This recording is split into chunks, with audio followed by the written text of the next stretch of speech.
Thank you very much. We are here at the current hospital to see the Honorable George Koimburi, the Honorable Member of Parliament for Juja, who was brought here in critical condition.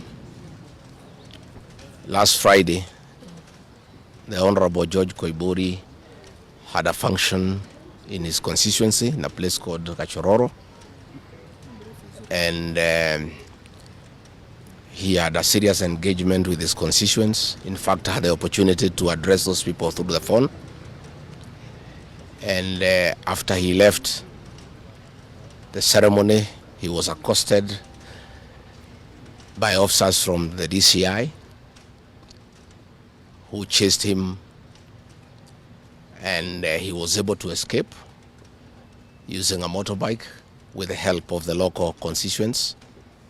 His vehicle was impounded and his driver was arrested. That vehicle is still in the hands of the DCI. And on Sunday, when he was in church, immediately after the service, 2 undercover agents of a killer squad that has been put in place to deal with elected leaders who are not supportive of William Ruto abducted him in full glare of the church members, and in the process almost harmed his wife. It is not known where he was taken to, but after a serious search early this morning, he was found in a coffee plantation in Kebichoi, that is in the Githongori constituency, badly beaten and in very serious condition. He was taken to a hospital for first aid and later brought here where he was admitted. And I've just seen him and I've talked to the doctors, and they have confirmed that the Honorable George Koimbori was tortured by professionals. He has serious soft tissue injuries. This is torture normally done by professionals. He has lost his voice, and the doctors are working round the clock to restore his vocal cords. And the Honorable Koimbori has been able to communicate through writing, because he is not able to speak, that some chemical was administered through inhalation. And the doctors have told us that preliminary investigations confirm that that chemical has interfered with his vocal cords. The doctors have assured us they are doing everything within their power to make sure that he's out of danger. They have taken blood and urine samples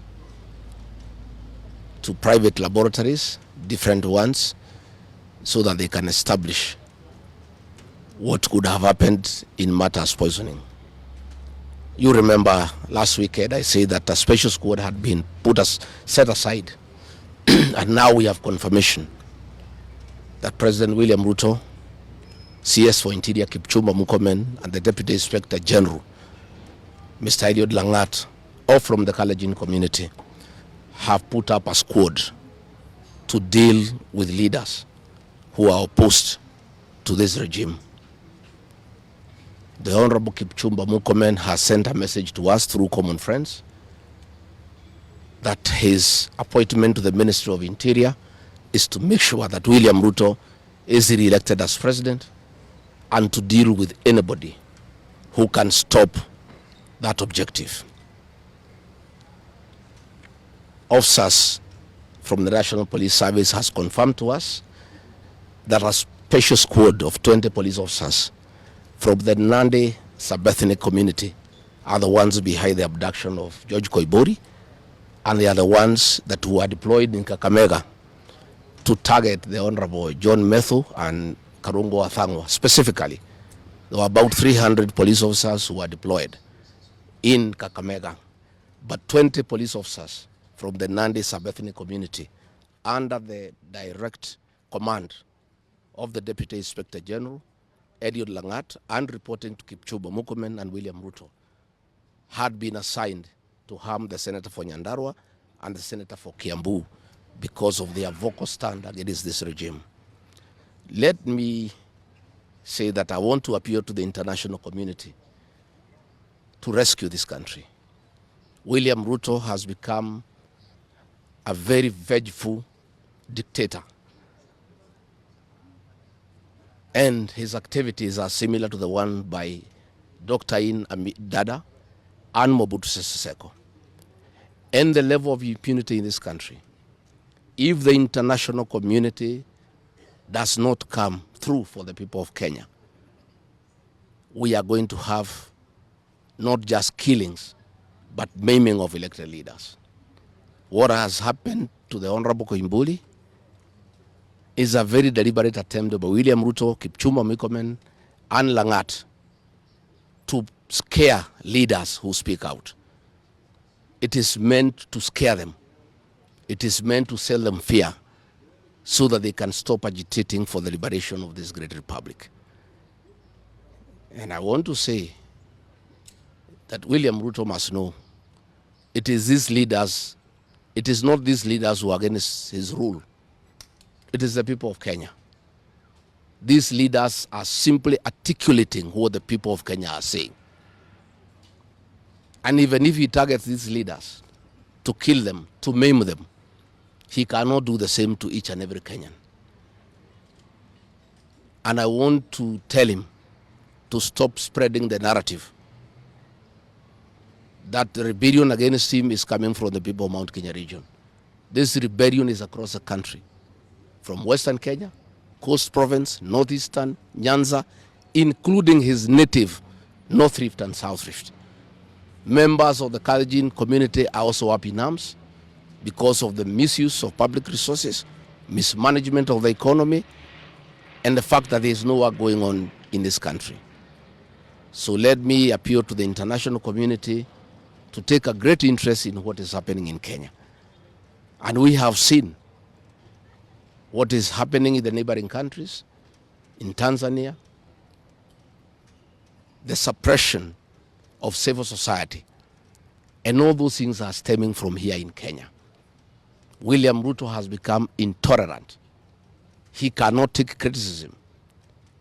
And the reality of one term is slowly sinking into him, that has sent him into serious desperation, that he has now formed a killer squad of his sub-ethnic community of the Nandi to deal with leaders. Let me ask the people of Kenya to be calm. I want to ask the supporters of the Honorable Koimbori to stay calm. We'll do everything possible to make sure that we are more careful in the face of the repression that is going on. You are aware that members of parliament opposed to this regime, their bodyguards have been disarmed so that they stop going for meetings and feel vulnerable.